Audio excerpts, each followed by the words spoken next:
O despertar e a última reencarnação.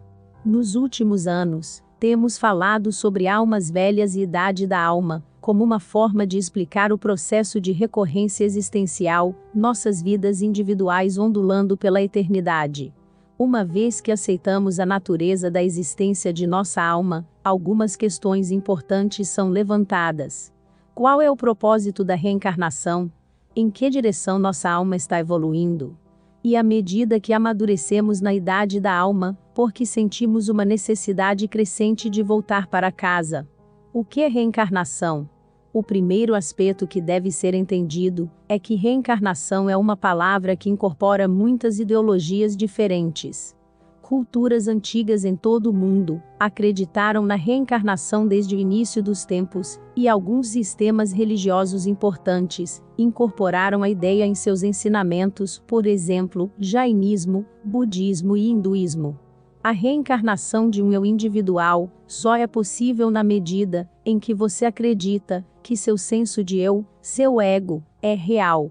Duas identidades que estão habitando em dois corpos físicos diferentes no presente, ou no passado, serão duas personalidades muito distintas. Nossas personalidades são, em grande medida, determinadas por nosso condicionamento ambiental e genética física.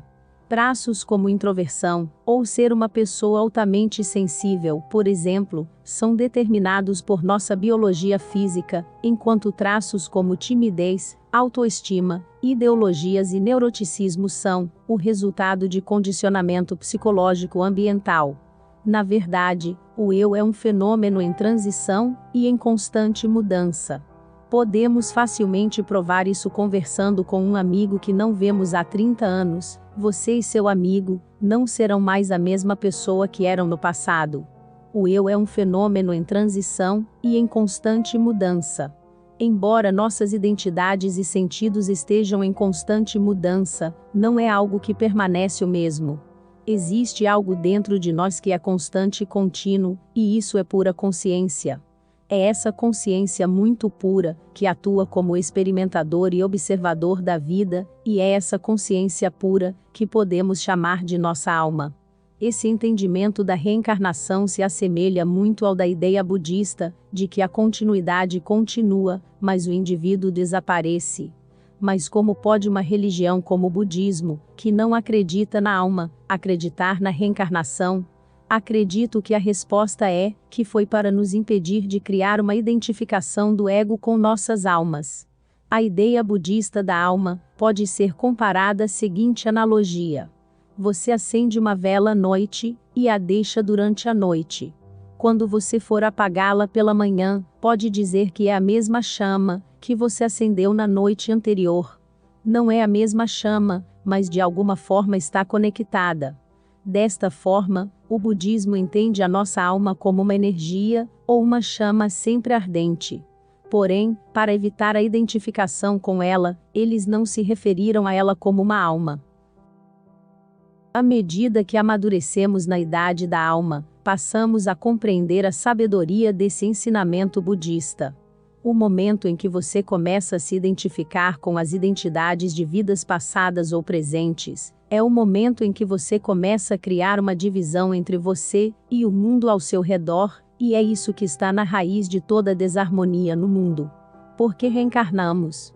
Então, se não somos a mesma pessoa que está reencarnando continuamente, porque muitas pessoas têm memórias dessas vidas passadas.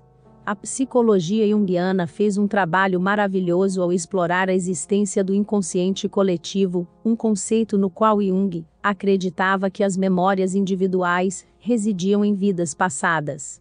Além da nossa consciência imediata, que é de natureza totalmente pessoal, e que acreditamos ser a única psique empírica, mesmo que incluamos o inconsciente pessoal como um apêndice, existe um segundo sistema psíquico de caráter coletivo, universal, e natureza impessoal que é idêntico em todos os indivíduos.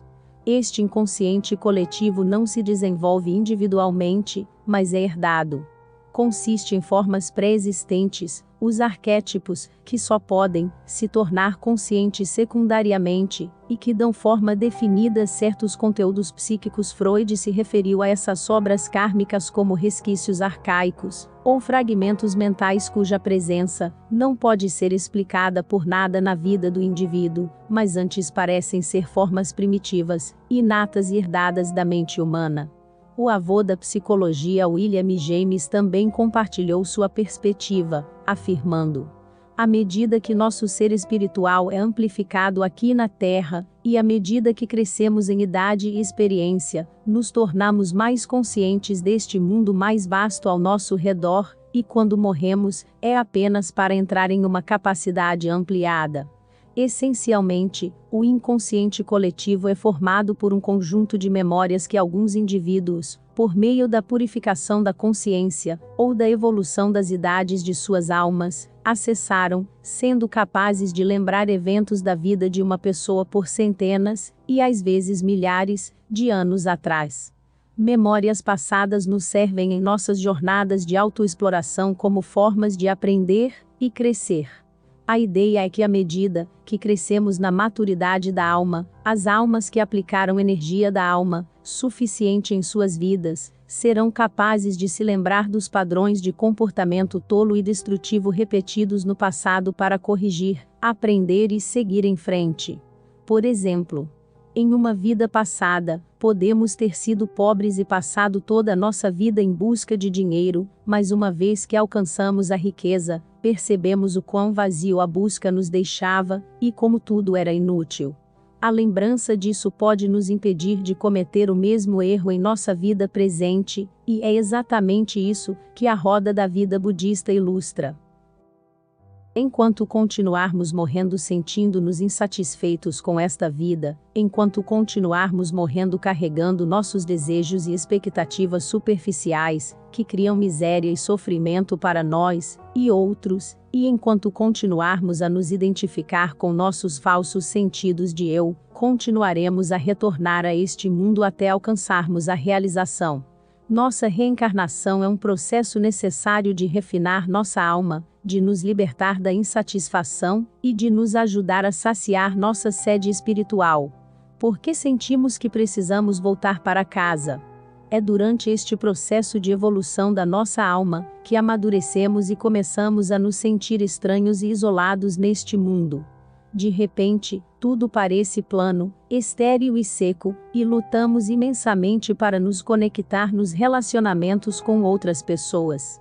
É quando desenvolvemos o desejo profundo de voltar ao nosso verdadeiro lar, a nossa divindade ou útero consciente, o lugar onde sentimos que pertencemos, e onde finalmente nos sentimos inteiros novamente. A princípio, pode parecer uma experiência terrível passar pelas provações que passamos nesta vida, e isso é frequentemente referido como a noite escura da alma. Mas quando começamos a crescer espiritualmente, começamos a entender que o despertar não é ter experiências felizes, mas servir a uma causa muito mais elevada e profunda. O crescimento coletivo da raça humana. Isso é algo de que nós, como indivíduos, nunca podemos nos separar. A última reencarnação é aquela onde despertamos, onde unimos os opostos, onde transcendemos a separação e a dualidade e nos tornamos inteiros para nos tornarmos verdadeiramente responsáveis. A alma desperta é a etapa final, a progressão da alma velha, que passou por um imenso trabalho espiritual. É impossível despertar completamente de uma vez, devemos primeiro começar a despertar por breves momentos, daí a necessidade de ser alma velha.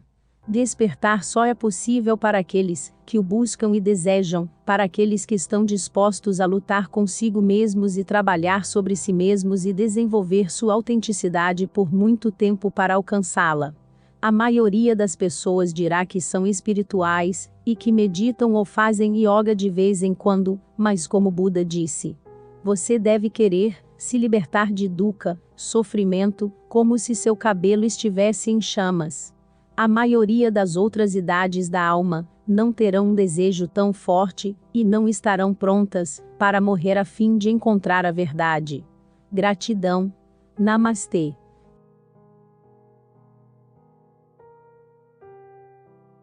Já pode apoiar o canal através da função Valeu Demais. Uma forma das pessoas agradecerem o nosso trabalho e ajudarem para que possamos continuar a produzir novos conteúdos para o canal. Para ajudar, só precisa clicar no símbolo do coração que aparece no vídeo e seguir as instruções. Gratidão.